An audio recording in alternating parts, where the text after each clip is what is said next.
Amado oyente que me acompaña, le doy la más cordial bienvenida una vez más a nuestra sintonía, donde juntos procuramos estudiar la palabra de nuestro Dios. Como siempre, le agradezco la confianza, le agradezco el amor que usted ha tenido en acompañarme por medio de esta avenida de la tecnología, y le agradezco, ¿verdad?, su interés en querer estudiar juntos la palabra de Dios. Como ha sido mi costumbre, le invito a que agarre su Biblia, que agarre un bolígrafo y un cuaderno con el cual usted pueda tomar sus notas, y así cuando termine esta transmisión usted puede estudiar y escudriñar para confirmar si este siervo de Dios ha hablado conforme a la bendita palabra de nuestro Dios, como dice 1 Pedro capítulo 4 versículo 11. Y si usted viene a confirmar que sí se ha predicado la palabra de nuestro Dios como Él lo ha dejado, entonces ponerle la práctica y la aplicación en nuestro diario vivir para darle la honra y la gloria, y porque sabemos que nuestro Dios ama el hacedor de su palabra y no solamente un oidor. Santiago capítulo 1 versículo 19 en adelante. Gracias una vez más. Como siempre, ¿verdad?, estaremos mirando un tema de suma importancia en este día. Le hemos puesto por título La antorcha que ardía en el desierto. La antorcha que ardía en el desierto. Antes de comenzar nuestro tema, vamos a ir a Dios en una oración y daremos lectura al pasaje que estaremos meditando en esta tarde. Le invito a que me acompañe en oración. Bendito y buen Dios que mora en la eternidad, grande y glorioso sea su nombre por los siglos de los siglos. Sagrado Rey, gracias le damos por el amor y por la bendición que usted ha derramado sobre nosotros. Gracias, bendito Dios, por la oportunidad que siempre tenemos para poder una vez más disfrutar de esta vida. Y Padre, le pedimos por aquellos, Señor Santo, que se encuentran enfermos o se encuentran en momentos difíciles, bendito Dios. Si es su voluntad, ponga usted su mano sobre ellos para que puedan ellos, bendito Dios, recuperarse y puedan ellos, Señor Santo, entender, Padre, que usted siempre provee y no importando la situación que nos encontramos, usted está con nosotros. Bendito Dios, al meditar en este tema, le suplicamos que usted nos abra la mente, que por favor, Padre, remueva toda distracción y que podamos nosotros meditar y concentrarnos en su divina palabra, y que bendito Dios, los que oyen la voz de su siervo, al escudriñar su escritura para confirmar si ciertamente he hablado, Padre, como su siervo, que ellos, Señor, le den la honra y gloria a usted, pero sobre todo que juntos, Padre, la pongamos por práctica para obrar y ser hacedores de su palabra y no solamente oidores. Bendito Dios, gracias le damos por su amor, pidiéndole perdón, Señor Santo, apelando a su misericordia que es de eternidad a eternidad, rogándole, Padre, que nos dé la fuerza y nos ayude a mejorar para poder, bendito Dios, siempre perfeccionar nuestra santidad. Padre, gracias le damos por su amor y por su bendición, y todos se lo suplicamos en el nombre de su Hijo Cristo Jesús. Amén. Le hemos titulado nuestro tema La antorcha que ardía en el desierto. Le invito a que vaya conmigo ahí a Juan capítulo 5, versículos 33 hasta el 35. Juan capítulo 5, versículos 33 al 35. Dice la bendita palabra de nuestro Dios. Vosotros enviasteis mensajeros a Juan, y él dio testimonio de la verdad. Pero yo no recibo testimonio de hombre alguno, mas digo esto para que vosotros seáis salvos. Él era antorcha que ardía y alumbraba, y vosotros quisisteis regocijaros por un tiempo en su luz. Que Dios bendiga su palabra. Es interesante cuando venimos a nosotros leer ciertos pasajes de la Biblia y entendemos y comprendemos el contexto de lo que ocurría cuando este pasaje se vino a escribir. Sabemos, ¿verdad?, que en el capítulo 5 nuestro Señor Jesucristo acababa de curar a un hombre que estaba junto a aquella fuente de agua, aquel cuerpo de agua donde él quería llegar, porque dice la Escritura que llegaba un ángel, movía las aguas, y cualquiera que llegara primero era curado de cualquier enfermedad. Mas sin embargo, este hombre, ¿verdad?, se dice ser que era un hombre paralítico, mas sin embargo, más correctamente es decir que era un hombre que tenía dificultad por 38 años en moverse con la facilidad que nos movemos nosotros. Este hombre, nuestro Señor Jesucristo, vino a curar, pero dice la Escritura que era en día de reposo cuando lo hizo. Como siempre, los fariseos, los saduceos, los enemigos de nuestro Señor Jesucristo, los sacerdotes y los escribas vienen y empiezan a querer cuestionarle a él en cuanto a su autoridad. Vienen y le empiezan a querer cuestionar a él en cuanto a con qué poder él hace estos milagros, especialmente en el día del reposo. Vemos que nuestro Señor Jesucristo entonces viene a responder a esto y comience él a, como quien dice durante este juicio, a llamar los testigos que vengan a dar validez a lo que él ha hecho. Lo que debemos entender, hermano y amigo que me escucha, es que cuando empezamos a leer en el versículo 30 y 31, miramos que el Señor Jesucristo ciertamente le da a ellos, ¿verdad?, algo de razón, en el sentido de que de acuerdo a la ley de Moisés, no podía él dar su propio testimonio y ser aceptado como algo verídico. A pesar de que él es el Hijo de Dios y a pesar de que él hubiese sido suficiente, miramos como el Señor Jesucristo mismo, tal como él dijo en las bienaventuranzas, no abroga la ley, sino que la viene a cumplir. Porque lo que el Señor aquí viene a citar es Deuteronomio capítulo 19, comenzando desde el versículo 15 en adelante.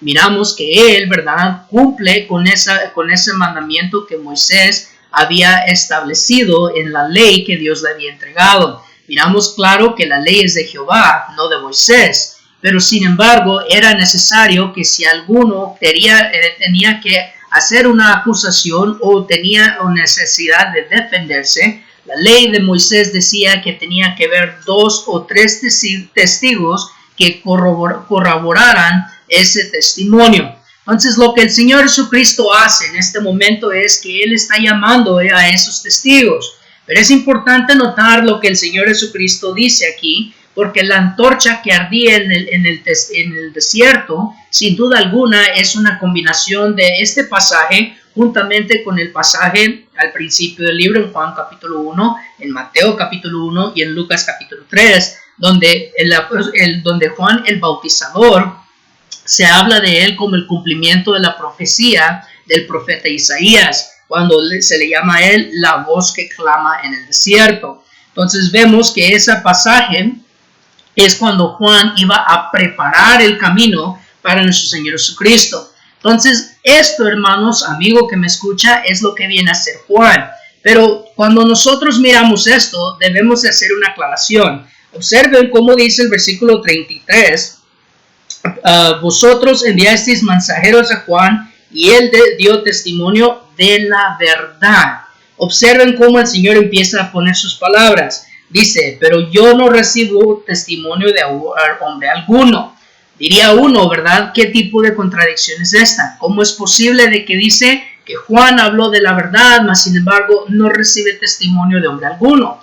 Bueno, la aclaración que está haciendo el Señor Jesucristo es que lo que Juan está hablando no es de su propia cuenta. Lo que Juan está dando testimonio no es de lo que él vio, o como diríamos de una manera más sencilla para entenderlo, no es un testimonio personal, sino que Juan, como ya dijimos, que había sido profetizado en ser el que iba a preparar el camino, él entonces está dando, como dice el apóstol Pablo en 1 Corintios capítulo 15, versículos 1 al 4, lo que así mismo recibió. Por lo cual, cuando vamos a estudiar este tema, quiero que miremos nosotros cómo es que la luz encendía sobre el candelero. ¿Cómo es posible de que Juan vino a ser esta antorcha que ardía y alumbraba? Porque ciertamente esto todavía se debe aplicar en nuestros tiempos. No olvidemos que la Biblia dice en Mateo capítulo 5, versículos 13 en adelante, que nosotros somos la luz del mundo y que la luz cuando se enciende no se esconde debajo del almud.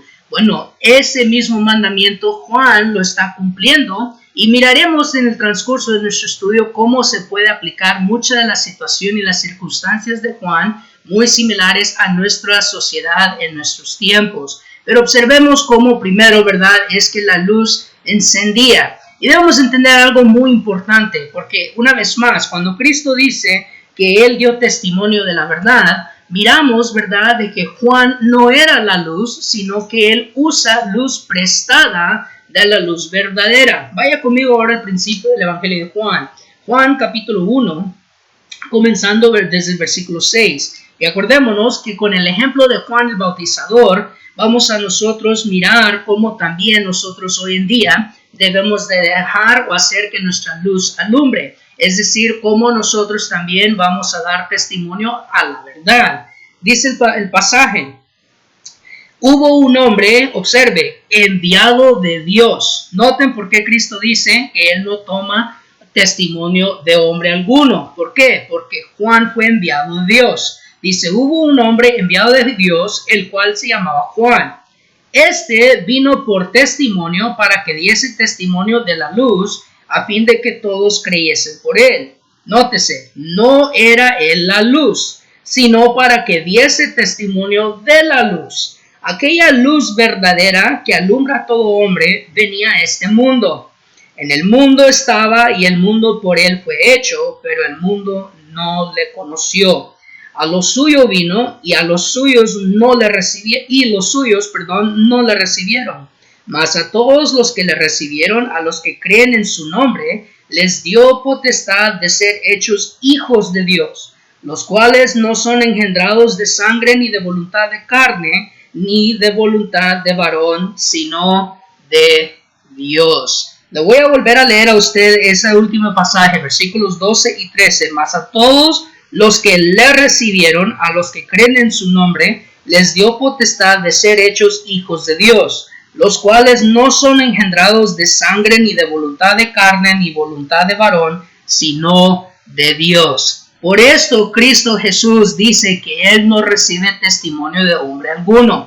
Juan había sido engendrado porque Él creyó, porque Él, como dice 2 Corintios capítulo 4, creyó por lo cual habló, citando el Salmo, ¿verdad?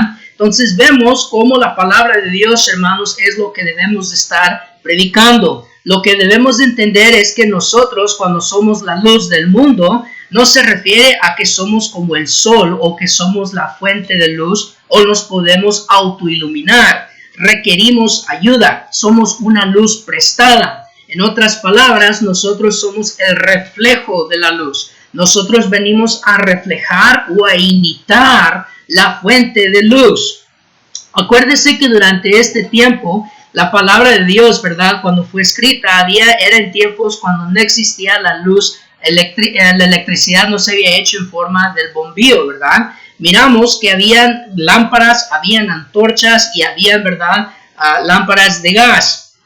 Pero no importando la llama que se usa, aún esa misma llama no es la luz en sí, en su forma natural, sino que es una semejanza. Es algo que viene a reflejar o nos viene a dar un tipo de reflejo o un tipo de iluminación que imita lo que hace el sol. Cuando el sol está alumbrando, nosotros podemos ver de que no hay necesidad de prender las lámparas o usar un farol o usar algún tipo de candil. Sin embargo, Cristo dice que Juan alumbraba y ardía. Lo que el Señor Jesucristo viene a demostrar aquí es de que Él está demostrando la generación en la cual Juan se encontró cuando Él vino y comenzó a preparar el camino. Él se encontraba en una generación de víboras. ¿Se acuerda que cuando llegaron, dice Lucas capítulo 3, que cuando llegaron a su bautismo los fariseos, los saduceos y los escribas, que Juan les dice, oh generación de víboras, ¿quién os enseñó a poder escapar del juicio venidero? Juan estaba viviendo en tiempos donde la mente espiritual había sido obscurecida, lamentablemente por la falta de la enseñanza, porque el testimonio que se estaba dando no era puro, no era genuino, y los líderes eran hombres egoístas, hombres que cada quien buscaba simplemente lo que bien le convenía. Un ejemplo de esto se encuentra en Mateo capítulo 11, cuando Juan, ya estando en la cárcel, manda a sus discípulos a preguntarle al Señor Jesucristo, ¿eres el que ha de venir? Y si quiere rápidamente, quiero que usted me acompañe para que vea usted la oscuridad, ¿verdad?, de la generación en la cual se encontraba esta antorcha a la cual Cristo ha llamado, ¿verdad?, a su juicio, para testificar acerca de él. Vamos a ver el versículo 2 y el versículo 3. Y al oír Juan en la cárcel los hechos de Cristo, le envió 2 de sus discípulos para preguntarle, ¿eres tú aquel que había de venir o esperaremos a otro? Respondiendo Jesús le dijo: Id y haced saber a Juan las cosas que oís y veis. Los ciegos ven, los cojos andan, los leprosos son limpiados, los sordos oyen, los muertos son resucitados. Nótese la última parte. Y a los pobres es anunciado el evangelio. Y bienaventurado es el que no haya tropiezo en mí. Qué interesante, ¿verdad? Casi siempre, especialmente en nuestros tiempos, todavía queremos que los milagros existen.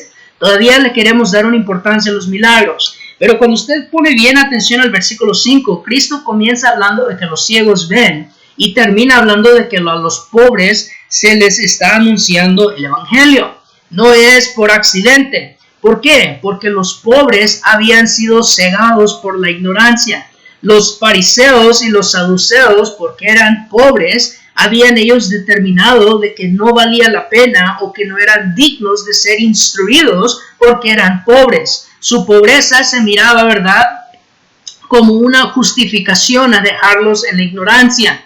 Vemos nosotros que Juan, al igual que el Señor Jesucristo, le predicaba a los pobres. Acuérdese usted que cuando Juan empezó a predicar el evangelio, o mejor dicho, cuando él empezó a predicar el bautismo para la remisión de los pecados, miramos que llegaban las multitudes desde Jerusalén y donde sea al Jordán para ser bautizados por Juan. Muchos llegaron. ¿Se acuerda usted? Y si usted regresa ahí conmigo a Juan, capítulo 5, lo que el Señor Jesucristo dice, versículo 33, vosotros enviasteis mensajeros a Juan. Por esto Cristo viene y le cita esto. Para empezar, ustedes mismos mandaron a preguntar a Juan. Ustedes mismos fueron los que fueron a preguntarle a Juan. En el capítulo 1, versículo 19, miramos esto, donde ellos querían saber si Juan era el Cristo que esperaban.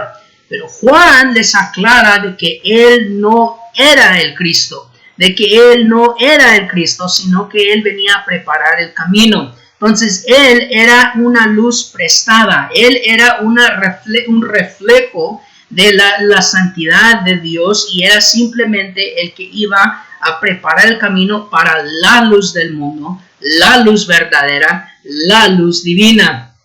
Pero seguimos nosotros viendo, ¿verdad? Y vemos que él ilumina el camino bajo la oscuridad. Ahora acompáñame a Lucas capítulo 3. Lucas capítulo 3, versículos 1 al 6. Lucas capítulo 3, versículos 1 al 6. Y observe lo que dice la Sagrada Escritura aquí. En el año 15 del imperio de Tiberio César, siendo gobernador de Judea Poncio Pilato, y Herodes, tetrarca de Galilea, y su hermano Felipe, tetrarca de Iturea, y de la provincia de Traconite, y Lisanias, tetrarca de Abilinia. Y siendo sumos sacerdotes Anás y Caifás, vino palabra de Dios a Juan, hijo de Zacarías, en el desierto. Y él fue por toda la región contigua al Jordán, predicando el bautismo del arrepentimiento para perdón de pecados, como está escrito en el libro de las palabras del profeta Isaías, que dice: voz del que clama en el desierto, preparad el camino del Señor, enderezad sus sendas. Todo valle se rellenará y se bajará todo monte y collado. Los caminos torcidos serán enderezados y los caminos ásperos allanados, y verá toda carne la salvación de Dios. Observe una vez más, y verá toda carne la salvación de Dios. Amigo que me escucha, hermano que me escucha, que ha decidido sintonizar, observe cómo Juan, como la antorcha que alumbraba y ardía, iluminaba el camino bajo oscuridad. Una vez más, ya miramos en Mateo capítulo 11 cómo los pobres se les estaba manteniendo a ellos bajo la ignorancia. Pero la ignorancia se empieza a demostrar aquí en Lucas capítulo 3, en el versículo 2. ¿Observó usted que habían dos sumos sacerdotes? Dice la Escritura, y siendo sumos sacerdotes Anás y Caifás. Desde ahí estamos mirando nosotros la oscuridad y la perversión en lo que se había convertido la situación ahí en Jerusalén. Porque no era legítimo y no era correcto que estuvieran dos sumos sacerdotes a la vez. Acuérdese que había un sumo sacerdote, el que entraba una vez al año al lugar santísimo para ofrecer sacrificio por el perdón del pueblo. Pero aquí estamos mirando que lamentablemente eso que era para la dirección religiosa del pueblo y era al quien iba a estar intercediendo entre Dios y el pueblo antes que llegase Cristo Jesús, miramos que se había pervertido y se había hecho en algo político. Lamentablemente el poder del hombre, la ambición del hombre, la riqueza, ¿verdad? Y el querer estar en situaciones de autoridad vino a ser de gran corrupción. Incluso este mismo Anás y Caifás, más adelante en el Evangelio según Juan, venimos a mirar de que eran suegro y yerno, eran ellos familiares. Entonces era una manera una forma, si se puede decir, de dinastía que ellos estaban queriendo hacer. Pero a pesar de que habían aún 2 sumos sacerdotes, el pueblo seguía en ignorancia. ¿Se acuerda usted de Mateo capítulo 2, cuando el Señor Jesucristo nace? Que llegan aquellos magos, unos magos, ¿verdad? Y no les vamos a dar nombres y no vamos a decir que son 3 porque en la Biblia no dice eso. Parte de la oscuridad que tenemos que iluminar. Observe cómo cuando estos magos llegan, dice la Escritura que ellos no sabían de qué hablaban.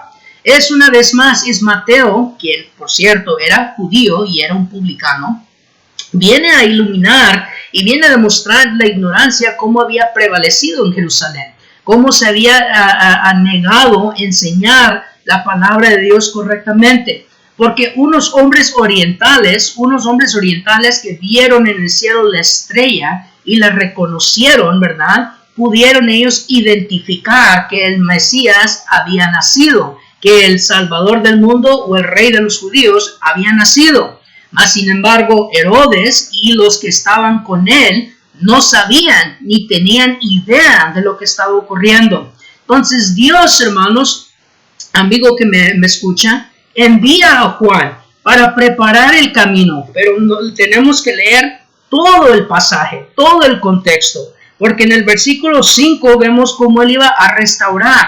Observe cómo el valle se iba a rellenar, el monte se iba a bajar, los caminos torcidos iban a ser endurecidos, los caminos ásperos allanados, es decir, hechos, ¿verdad?, más manejables, pero sobre todo, y verá toda carne la salvación de Dios, toda carne la salvación de Dios. Juan comenzó a predicar el bautismo para el arrepentimiento. Juan fue el que empezó a predicar el bautismo para el perdón de los pecados. Antes de Juan esto no ocurría, esto no estaba pasando, no se estaba predicando acerca de esto. No podemos olvidar nosotros, ¿verdad?, los famosos 400 años de silencio, que una vez más viene a reflejar la oscuridad, la ignorancia de la Escritura. Cuánto tiempo, ¿verdad?, el pueblo pasó sin escuchar la voz de Dios, sin ver alguna visión o ver algún sueño. Pero, sin embargo, perdieron ellos, ¿verdad?, su identidad, porque siempre buscaban un reino físico, siempre buscaban lo material, nunca buscaban lo celestial. Vemos que, hermanos, entonces, de que Juan vino a iluminar el camino que estaba bajo oscuridad. Él vino a proveer, ¿verdad?, su luz, que era prestada para darnos guianza, para darnos dirección, o darle, ¿verdad?, en ese entonces dirección a los que le escuchaban. Pero observe cómo él alumbraba su luz momentáneamente. Vaya ahora conmigo a Marcos capítulo 6. Marcos capítulo 6, comenzando desde el versículo 14. Marcos capítulo 6, comenzando desde el versículo 14. Dice la Sagrada Escritura. Marcos capítulo 6, desde el versículo 14. Oyó el rey Herodes la fama de Jesús porque su nombre se había hecho notorio y dijo: Juan el Bautista ha resucitado de los muertos y por eso actúan en él estos poderes.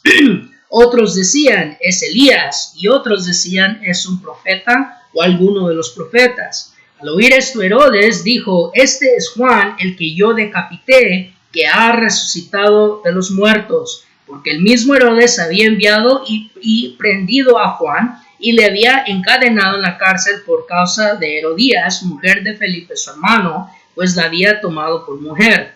Porque Juan decía a Herodes: no te es lícito tener la mujer de tu hermano. Pero Herodías le acechaba y deseaba matarle y no podía, porque Herodes temía a Juan sabiendo que era varón justo y santo, y le guardaba a salvo, y oyéndole se quedaba muy perplejo, pero le escuchaba de buena gana. Pero venido un día oportuno en que Herodes en la fiesta de su cumpleaños daba una cena a sus príncipes y tribunos y a los principales de Galilea, entrando la hija de Herodías, danzó y agradó a Herodes y a los que estaban con él a la mesa. Y el rey dijo a la muchacha: pídeme lo que quieras y yo te lo daré. Y le juró: todo lo que me pidas te daré, hasta la mitad de mi reino. Saliendo ella, dijo a su madre: ¿qué pediré? Y ella le dijo: la cabeza de Juan el Bautista. Entonces ella entró prontamente al rey y pidió, diciendo: quiero que ahora mismo me des en un plato la cabeza de Juan el Bautista. Y el rey se entristeció mucho, pero a causa del juramento y de los que estaban con él a la mesa, no quiso desecharla. Y enseguida el rey, enviando a uno de la guardia, mandó que fuese traída la cabeza de Juan. El guarda fue, le decapitó en la cárcel y trajo su cabeza en un plato y la dio a la muchacha, y la muchacha la dio a su madre. Cuando oyeron esto sus discípulos, vinieron y tomaron su cuerpo y lo pusieron en un sepulcro. Observe cómo la escritura nos demuestra, ¿verdad?, de que la luz de Juan, una vez más, como él era una luz prestada, solo era momentánea. Esto tiene mucha lógica cuando acordamos lo que Juan dijo en Juan capítulo 3, versículos 30 en adelante. Cuando los discípulos de Juan se quejaban porque los discípulos del Señor Jesús estaban bautizando en el mismo río. Ellos, ¿verdad?, queriendo defender el honor de su maestro, Juan les aclara a ellos. Y Juan dice algo muy interesante. Dice: es necesario que él crezca y que yo mengüe. Esto era lo que Juan se refería. No podía él seguir alumbrando con la misma fuerza que comenzó, porque ya había llegado el sol. No era de que Juan iba a presentar alguna amenaza o le iba a quitar al Señor Jesucristo de su autoridad, en ninguna manera, sino que lo que Juan estaba diciendo lo debemos de pensar en términos lógicos.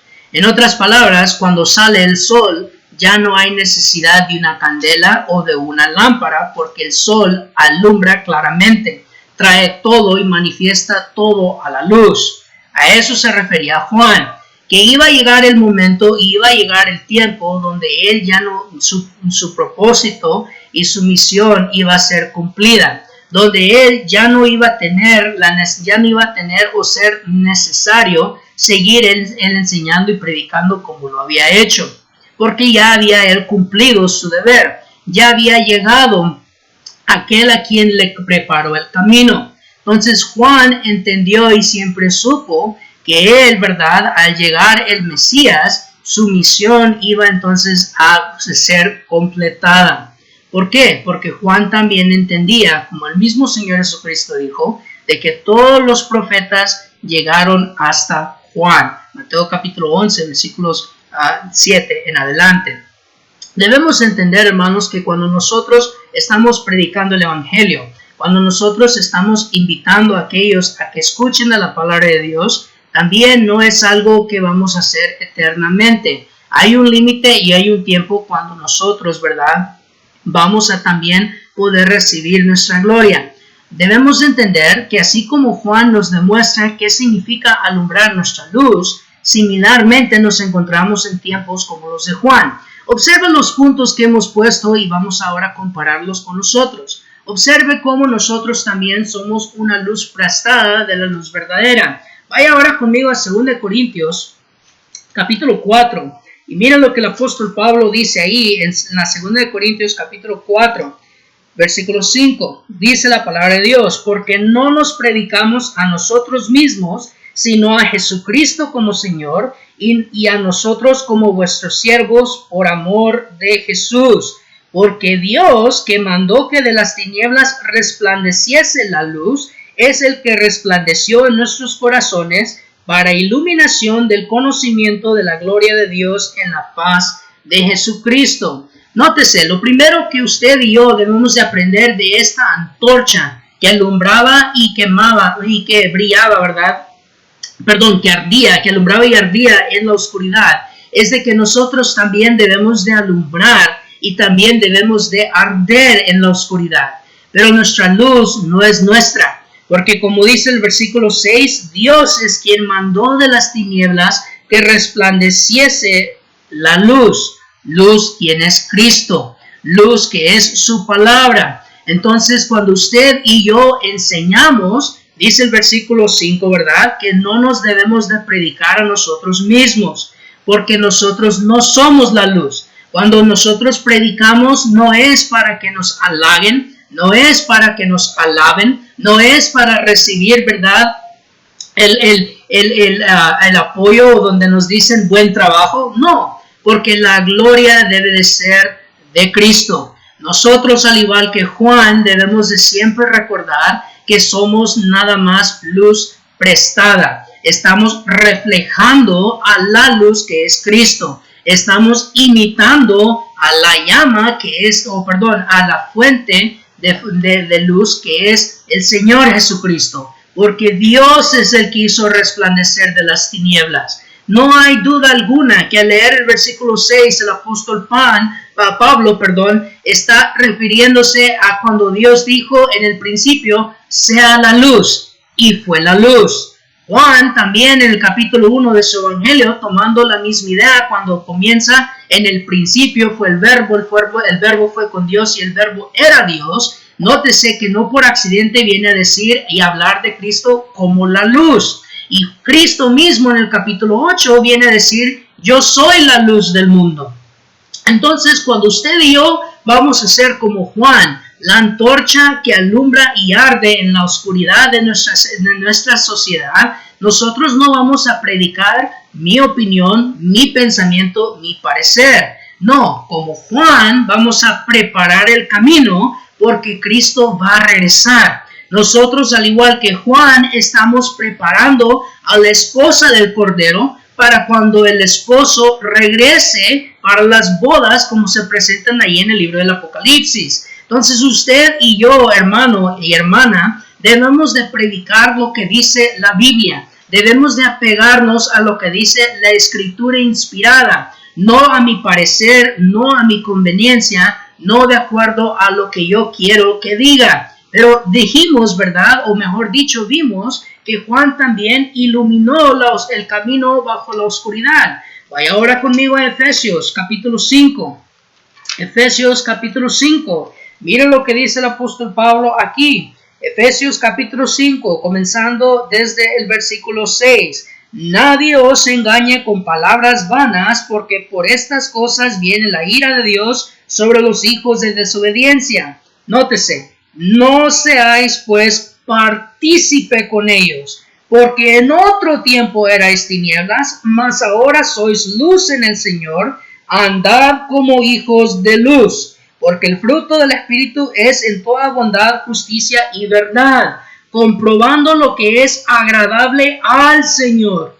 Y no participéis en las obras infructuosas de las tinieblas, sino más bien reprendedlas, porque vergonzoso es aún hablar de lo que ellos hacen en secreto. Mas todas las cosas, cuando son puestas en evidencia por la luz, son hechas manifiestas, porque la luz es que lo manifiesta todo. Observe que nosotros no debemos de participar de las obras infructuosas. Nosotros ya no somos hijos de tinieblas. Debemos de portarnos como hijos de luz. Pero muchas veces caemos en la ignorancia como cae el mundo. Seguimos las malas influencias y venimos hasta aprobar de falsas enseñanzas o opiniones de hombres, queriendo soportarlas como que si fueran palabra de Dios. ¿Cuántas veces, hermanos, nosotros en vez de decir la Biblia dice, decimos el hermano Obed o el hermano X dice?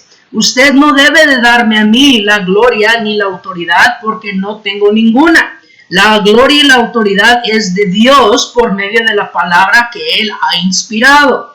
Por lo cual, cuando nosotros vamos a iluminar el camino, es decir, vamos a manifestar la verdad en su totalidad, Recordemos lo que el apóstol Pablo le dijo a los ancianos de Éfeso. Les dijo que él no rehusó enseñarles toda la palabra de Dios, todo el consejo de Dios. No solamente usó ciertos pasajes que aplicaban porque se escuchaban bien, no solamente vino él a citar ciertos pasajes en los cuales le convenían en un argumento que él quería ganar o para darle calma o paz a alguien.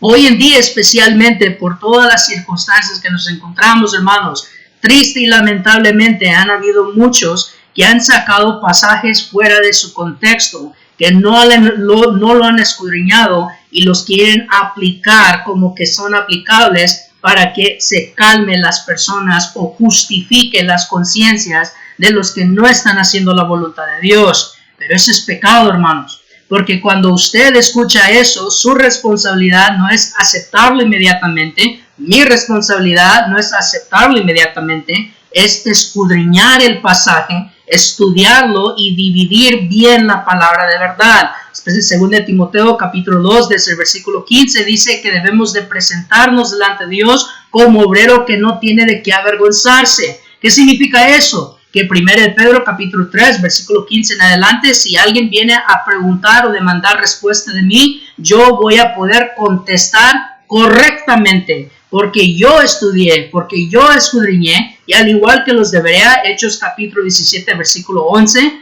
pude siempre comenzar mis palabras con Dios ha dicho, así ha dicho Jehová. La Biblia dice esto, por lo cual debemos de iluminar, hermanos, debemos de nosotros ser, como dice Malaquías capítulo 2, los sacerdotes cuyos tienen la ley en su boca para dar respuesta adecuada a aquellos que quieren saber. Pero finalmente quiero que veamos cómo nuestra luz se va a alumbrar momentáneamente. Vaya conmigo ahora a 1 Tesalonicenses.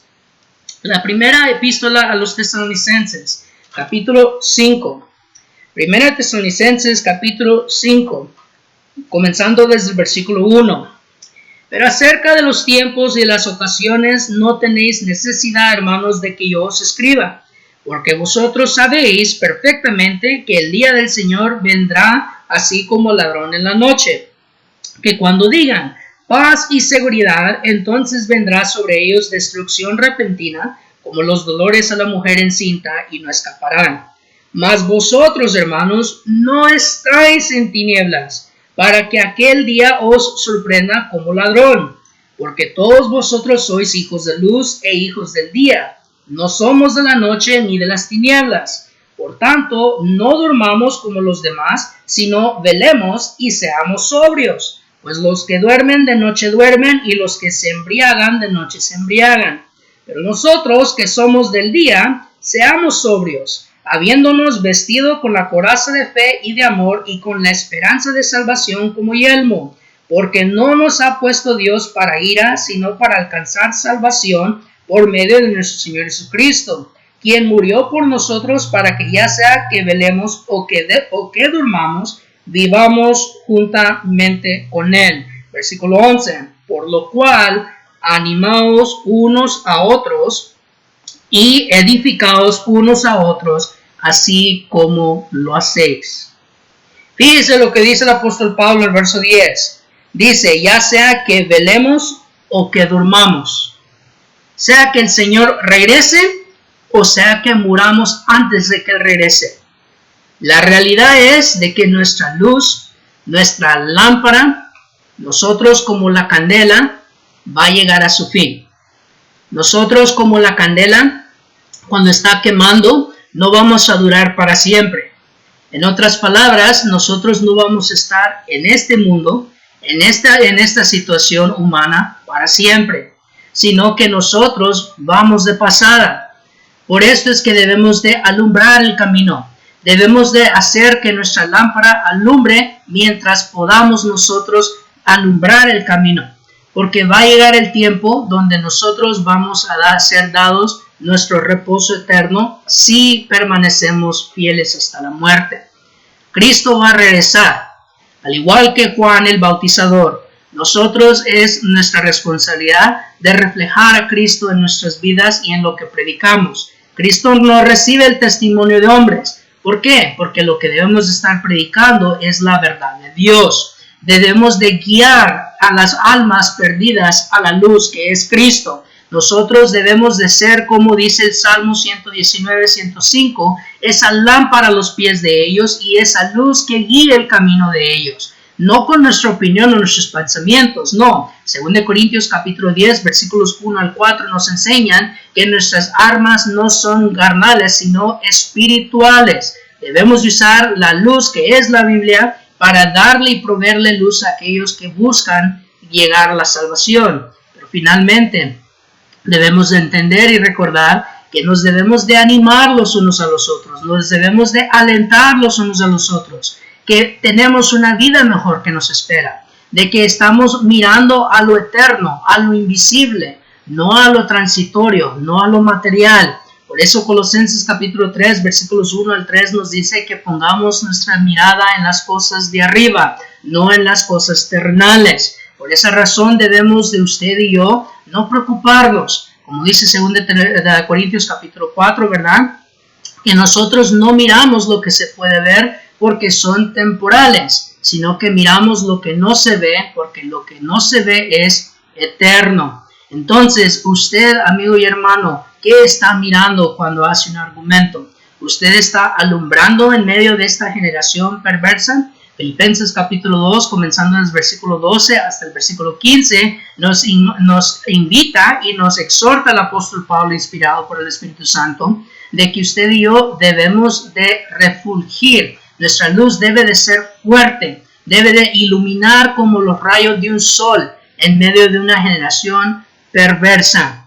Usted y yo debemos estar ahorita alumbrando y ardiendo durante estos tiempos de incertidumbre. Donde el mundo tiene pánico y tiene miedo, el cristiano debe de estar confiado en Dios y demostrando la dirección donde el pueblo debe de seguir.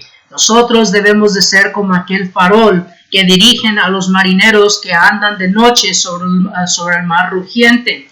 Ahorita, hermanos, sin duda alguna, la situación en cómo se ha encontrado, el mar que es la vida está rugiendo. Y sí, las olas grandes son espantosas. Pero nosotros, cuyos tenemos a Dios como nuestra roca, debemos estar confiados. ¿Por qué? Castillo fuerte, roca mía eres tú, dice el Salmo 91. Entonces nosotros debemos de alumbrar en medio de esta oscuridad. Debemos de demostrar nuestra confianza en Dios. Sí, debemos de usar la prudencia. Sí, debemos de usar el sentido común, porque por eso Dios nos lo dio. Pero también debemos de ser la voz que dirige. También debemos de ser la voz de Dios que da razón y da fuerza.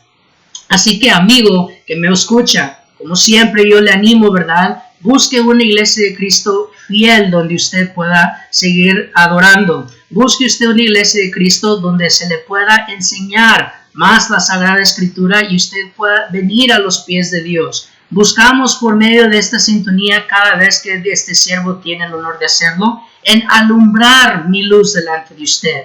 Pero usted no va a saber si esta luz realmente alumbra si no la compara con la fuente que es la Biblia. Si usted no va a las Sagradas Escrituras para ver. Por esa razón yo le animo a usted, amigo. Si usted vive en el área de San Antonio y usted habla inglés, puede venir a acompañarme aquí a esta dirección. En la Iglesia de Cristo de Southeast le damos la bienvenida. Pero si usted habla español, los hermanos en la Iglesia de Cristo de Saunders, donde nuestro hermano amado Juan Campos predica en español, también están listos para darle esa luz de dirección hacia el camino que es Cristo y la vida. Pero usted, ¿verdad?, tiene que tomar el primer paso. Si usted no vive en el área y gustaría conocer de alguna Iglesia de Cristo fiel, puede contactarme en la dirección de correo que se mira ahí o al número de teléfono y con mucho amor y mucho gusto haremos el esfuerzo de ayudarle a encontrar donde usted también puede llegar a esa luz que es Cristo. Le agradezco por su atención, le agradezco que esté con nosotros y le animo, ¿verdad?, que escudriñe lo que hemos visto. Hermano y hermana, ánimo, sigamos adelante y que siempre nuestra luz, al igual que Juan el Bautizador, alumbre y arda en esta generación de oscuridad. Que el Señor me los bendiga.